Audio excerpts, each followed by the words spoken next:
পর্যায়ে আমাদের সামনে পবিত্র কালামুল্লাহ থেকে তেলাওয়াত করবেন কোরআনের পাখি যাদেরকে আমরা বলি, যার উসিলা যার কারণে বিশ্ব দরবারে আজ বাংলাদেশ কোরআনের মার্কাজ হিসেবে পরিচিত পেয়েছে। বিশেষ করে সালেহ আহমদ তাকরিমের তার বিশ্বজয়ের কারণে সেই সালেহ আহমদ তাকরিম এতদিন আমরা তার তেলাওয়াত বিভিন্ন মিডিয়ার মাধ্যমে শুনেছি। আজকে একবারে সরাসরি আমরা এখানে তার তেলাওয়াত শুনব। এই পর্যায়ে আমাদের সামনে বিশ্বজয়ী হাফেজ সালেহ আহমদ তাকরিম আমাদের সামনে তার শ্রুতি মধুর কণ্ঠে পবিত্র কালামুল্লাহ তেলাওয়াত করবেন। হাফেজ সালেহ আহমদ তাকরিমকে তার সুরমধুর কণ্ঠে কোরআন তেলাওয়াত করার জন্য কুয়েত ইসলামী ঐক্য সংস্থার পক্ষ থেকে আমি এবং এখানে অবস্থানরত সকলের পক্ষ থেকে আমি তাকে সবিনয় আহ্বান করছি।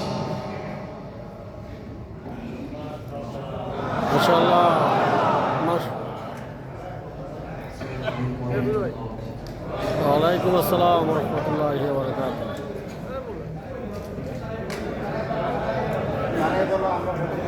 আমাদের মাহফিল শেষের পর্যায়ে আলহামদুলিল্লাহ সবাই আমরা খুশি। আবারও বিশৃঙ্খলা শুরু হয়েছে। মেহরবানি করে আমরা শৃঙ্খলা ফিরে আসি। আমাদের কাছে এই মুহূর্তে আছে আর দুই হেভি ওয়েট তো বুঝেন খুব চাইতে পাওয়ার প্রধান অতিথি আমাদের রয়ে গেছে না, আমাদের মাহফিলের আজকে সবচাইতে যাকে প্রধান অতিথি করে আমরা আজকে এখানে একত্রিত হয়েছি, আমাদের রয়েছে প্রধান অতিথি, আমাদের রয়েছে প্রধান আকর্ষণ আমাদের কারি। এই দুইটা আমরা খুব ধৈর্যের সাথে প্রধান অতিথির বাণী খুব ধৈর্যের সাথে আমরা শুনবো। এরপরে আমরা হাফেজ তাকরিমের তেলাওয়াত শুনবো। হাফেজ তাকরিমের তেলাওয়াতের মাধ্যমে মাহফিল শেষ এবং দোয়া হবে। এই মুহূর্তে আমাদের সামনে প্রধান অতিথি তার মূল্যবান বক্তব্য পেশ করবো। সবাই খেয়াল করে ধৈর্যের সাথে ওনার বক্তব্য শুনবো।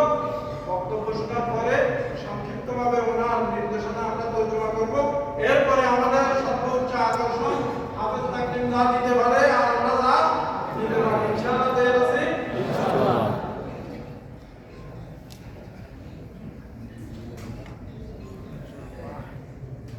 الآن عندنا في مصر في بلغاريا في أماكن يكون في تنافس بين الهواء. في بعض الأماكن الناس يقولون هناك ما في تنافس، بس مجرد حركات الفلان فايز خلاص. لكن أمامنا الحين مرشحين الأقوياء، الضيف الكبير